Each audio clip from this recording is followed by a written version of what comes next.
What's up guys, welcome back to our YouTube channel. तो बहुत कोशिश करता हूं मैं कि ऐसे स्टॉक्स ढूंढ के लाऊं जो आगे की थीम पर प्ले करें, यानी कि जो स्टॉक्स आगे फ्यूचर में कुछ कर सकते हैं आप, मैं उनके ऊपर प्ले करने की कोशिश तो बहुत ज़्यादा करता हूं। इनफैक्ट हर कोई करता होगा आप में से। पर ऐसी ही मैं थीम में से ढूंढ ढूंढ के लाता हूँ और सोचता हूँ कि और ऐसी क्या थीम होगी, ऐसे क्या थीम होगी जो आगे चलेगी, अगले 10 साल के लिए क्या होगा। तो ऐसे अक्सर मैं स्टॉक सोचता हूँ और फिर उसके बाद उसके हिसाब से वीडियो बनाने की कोशिश करता हूँ आपसे। और आज मैं ऐसे ही एक स्टॉक लेके आया हूँ। आप सोचो कि आगे चल के आप अभी अगर आप किसी से बात करें तो आप बोलेंगे कि भाई एसआईपी करता है क्या, तो कहेगा हाँ। तो अगर आप देखें तो मेजोरिटी ऑफ लोगों से जब आप बात करते हो तो हर आदमी के अंदर एक एसआईपी का क्रेज बड़ा चढ़ गया, यानी कि फाइनेंशियल मार्केट्स में हर किसी का जो इंट्रोडक्शन है, जो पेनिट्रेशन है, वो बड़ा है।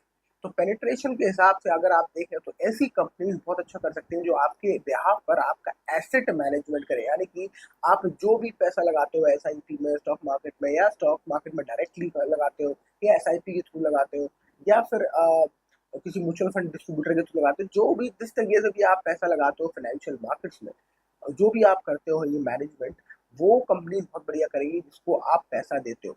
और ऐसे ही जैसे पहले ट्यूलिप थी, यूलिप यूलिप जिसको हम पहले कहते हैं, यूलिप बहुत होते थे, अभी भी होते हैं इनफैक्ट। और पहले यूटीआई म्यूचुअल फंड चलता था, उसके बाद कोई और कंपनी आ गई, फिर और कंपनी आ गई। अब देखो आप, H D F C asset management company है, H D F C A M C. उसी तरीके से स्टॉक मुझे अच्छा पसंद है क्योंकि मैंने इसमें स्टार्टिंग में सबसे पहले इसी के थ्रू अपना एस आई पी स्टार्ट करी थी। इस कंपनी का नाम है Nippon life asset Indian management limited. तो बेसिकली ये कंपनी ने पहले आई बाहर से, ये जापानीज कंपनी आई थी, जापानीज कंपनी है, बाहर से आई थी। और इन्होंने निप्पन बाहर का नाम था तो उस हिसाब से निप्पन इंडिया नाम आ गया इसका। और उस हिसाब से उसने इंडिया में उसने वो करके, क्या कहते हैं, साथ में कोलैबोरेट करके अपना एसेट मैनेजमेंट कंपनी स्टार्ट करी। उसके बाद जब क्या हुआ कि आफ्टर अ वाइल निप्पन ने पूरे उसके स्टेक्स ही खरीद लिए पूरी कंपनी के, और जो दूसरा वाला पार्टनर है वो, उसमें कुछ कहानी हुई थी, बड़ी इंटरेस्टिंग कहानी हुई थी। तो अल्टीमेटली वो पूरी कंपनी जो हुई वो निप्पन की हुई, जापानीज कंपनी हो गई। अब ये जो कंपनी है Nippon life India asset management, ये कंपनी का स्टॉक मतलब मैंने इसके थ्रू पहला अपनी एस आई पी स्टार्ट करी थी 2016 में, राइट। और 2000 रुपये की वो एस आई पी थी। तो उस टाइम पे मैंने स्टार्ट किया था वो एस आई पी, शायद वो एस आई पी आज भी चल रही है, 2000 में, राइट, चल रही है, राइट। तो मुझे इसलिए ये स्टॉक पसंद है। और मुझे लगता है कि अब आप ये सोचो, जब मैंने ये स्टार्ट किया था एक छोटे शहर में स्टार्ट किया था, झांसी में। जब मैंने स्टार्ट किया था एस आई पी, तो छोटे शहर में निप्पन की जो ये कंपनी है लाइफ इंडिया मैंने ये पहुंच गए थे। तो जिस हिसाब से मुझे लगता है कि इसका जो पेनिट्रेशन है इंडिया के छोटे छोटे शहरों में बहुत अच्छा है, क्योंकि ये म्यूचुअल फंड डिस्ट्रीब्यूटर्स के थ्रू जाते हैं और घर घर पहुंचाते हैं अपने आप को। तो उस हिसाब से मुझे लगता है कि इनका पेनिट्रेशन छोटे छोटे शहरों में तो बहुत अच्छा है। तो छोटे छोटे शहरों में अगर जाके ये अपना ये बिजनेस को एक्सपांड करेंगे और लोगों की एस आई पी करवाएंगे और इंट्रोड्यूस करेंगे लोगों को फाइनेंशियल मार्केट, तो उस तरीके से इनका धंधा तो बढ़ेगा। तो उस हिसाब से मुझे लगता है ये कंपनी अच्छी है। मैंने इसका पहले भी शेयर खरीदा था, प्रॉफिट हुआ तो बेच दिया। और अब मुझे दोबारा इसमें मेरा इंटरेस्ट आया है, जब मुझे बहुत धुका पुटा मिला प्राइस पे, उस पे तब मैंने उससे और खरीदा शेयर, और अभी मेरे शेयर प्रॉफिट में दिख रहे हैं। चलिए चलते हैं इसको और देखते हैं उसके फाइनेंशियल्स क्या होते हैं। फिलहाल उसको देखें, एक बार इसके बारे में रीड मोर करें और देखें जरा कि कुछ इंटरेस्टिंग चीज़ है, कुछ नई जो मुझे मिलती है, वो तो नहीं है ऐसा कुछ। चलिए, तो मतलब बेसिकली इनके सारे फंड्स हैं, इनके सारे फंड्स हैं active mutual fund schemes, passive mutual fund schemes, ETFs भी इन्होंने लॉन्च करे अच्छे खासे, और ये सभी कर रहे हैं। Offshore funds and advisory mandates भी है इनके पास, ये भी कर रहे हैं ये लोग। पेंशन फंड्स भी है, ये सही है। अच्छा, चैनल डिस्ट्रीब्यूटर 54% है, डायरेक्ट चैनल 46%। तो उस तरीके से ये अपना वो कर रहे हैं। अच्छा, कस्टमर इनके पास जो है वो भी देखते हैं, एच एन आई, हाई नेटवर्थ इंडिविजुअल जो होता है, हाई नेटवर्थ वाले कस्टमर होते हैं, वो 29% कस्टमर है इनके पास। अच्छा, उससे बड़ा सेगमेंट इनके पास है कॉर्पोरेट का, 40% कॉर्पोरेट इनके पास है भाई साहब। जो इन्वेस्टमेंट होती है कॉर्पोरेट की, वो इनके पास है 40%, विच इज ह्यूज। रिटेल 31% है। तो बेसिकली रिटेल हम और आप, जो मैं एस आई पी कर रहा हूँ, वो रिटेल में आता है, वो 31% है कम, और कॉर्पोरेट के इनका अच्छा खासा बढ़िया है भाई, ये तो बढ़िया, राइट। तो चलते हैं और उनके फाइनेंशियल बताते हैं। कॉर्पोरेट में क्या होता है कि बहुत फंड का जो कॉर्पस आता है ना, वो मोटा पैसा आता है कॉर्पोरेट में। तो वो इसके पास 40% मार्केट है, वो कुछ ह्यूज। अब देखते हैं मार्केट कैप क्या है। तो मार्केट कैप है 50,000 करोड़ का, यानी कि बड़ी कंपनी तो वही, मिड कैप कंपनी तो बन गई, राइट। स्टॉक का प्राइस टू अर्निंग रेशियो 37, थोड़ा सा महंगा उस हिसाब से, करंट प्राइस 798 और बुक वैल्यू 66, यानी कि बुक वैल्यू से काफी ज्यादा प्राइस है फिलहाल तो। पर इसका आरओसी और आरओई देखेंगे तो आपको समझ में आएगा इसका ये इतना महंगा क्यों मिल रहा है। 40% का आरओसी और 31% का ROE, which is a very good sign, और फेस वैल्यू 10, डिविडेंड यील्ड भी ये 2.29% दे रहा है, विच इज वेरी गुड। तो अब आप देखो तो इसमें सब सब सब सर्व गुण संपन्न वाला एक काम चल रहा है इसका। 10 साल का चार्ट देखो तो लगातार ऊपर भाग रहा है एकदम रॉकेट की तरह।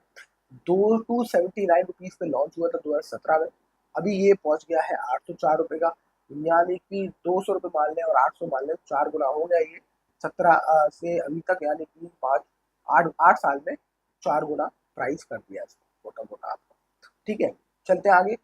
प्रोज देखें तो company almost debt free company है, बढ़िया प्रॉफिट ग्रोथ दे रही है 25% की लास्ट 5 साल में, गुड रिटर्न ऑन इक्विटी है, कंपनी का बढ़िया हेल्दी डिविडेंड पे आउट है। कॉन्स क्या है इसका, कॉन्स और कॉन्स सिर्फ एक ही चीज है कि भाई ट्रेडिंग वैल्यू वो क्या बुक वैल्यू है उससे ये बहुत ज्यादा महंगा है, तो ये तो इसका है।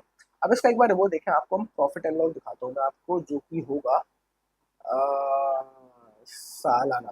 तो ऑपरेटिंग प्रॉफिट जो है वो 340 करोड़ पे था 2014 में, और अभी इसका 1500 करोड़, 340 से 15 5 गुना हो गया 2014 में। 10 साल में 5 गुना इन्होंने ऑपरेटिंग प्रॉफिट पे अपना बढ़त कर ली। नेट प्रॉफिट देखें 271 करोड़ और अभी 1350 करोड़, यानी कि 6 गुना मोटा मोटा मोटा मोटा अगर 200 मान ले तो 200 के हिसाब से ये 6 गुना पहुंच गया है अपना ऑपरेटिंग नेट प्रॉफिट। तो 10 साल में ये 6 गुना अपना प्रॉफिट बढ़ाया भाई साहब, नेट प्रॉफिट इसने बड़ा किया है, तो उस हिसाब से तो बहुत बढ़िया भाग रहा है। कैश फ्लो देखें, कैश फ्लो इनके पास 1200 करोड़ का है, 1200 करोड़ का कैश फ्लो है, 1000 मान ले तो 30 से मल्टीप्लाई करेंगे तो 30,000 करोड़ उस हिसाब से, राइट। तो अगर हम 35 से ही 1200 मान लें 30,000 करोड़, तो 1200 के हिसाब से मान लेते हैं 35 करोड़ 35,000 करोड़ का आसपास मार्केट कैप इसका वायबल, क्योंकि 30 से 35 होता है, 30 भी मल्टीप्लाई कर सकते हो आप, 35 भी कर सकते हो इनटू कैश फ्लो। ठीक है, तो 35,000 करोड़ का मार्केट कैप होना चाहिए, उस हिसाब से ये 50,000 करोड़ के मार्केट कैप पे बैठा है, यानी कि कैश फ्लो के हिसाब से ये थोड़ा महंगा तो मिल रहा है, राइट, उस हिसाब से ये महंगा है। अब आगे चलते हैं, कैश फ्लो के हिसाब से भी हमने एक बार इसका वैल्यूएशन देखा। उसके बाद ऑपरेट शेयर होल्डिंग पैटर्न देखें, शेयर होल्डिंग पैटर्न में 72% की होल्डिंग प्रोमोटर के पास है, यानी कि मेजोरिटी होल्डिंग प्रोमोटर के पास है intact, which shows confidence of the promoter in their business. ये तो चलो एक कॉन्फिडेंस दिखाता है।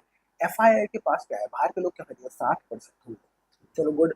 डीआईएस के पास 13% की होल्डिंग, यानी कि एफआईआई से ज्यादा तो भैया लोकल के डोमेस्टिक इंस्टीट्यूशन इन्वेस्टर उसमें घुसने पड़े, 13% की होल्डिंग।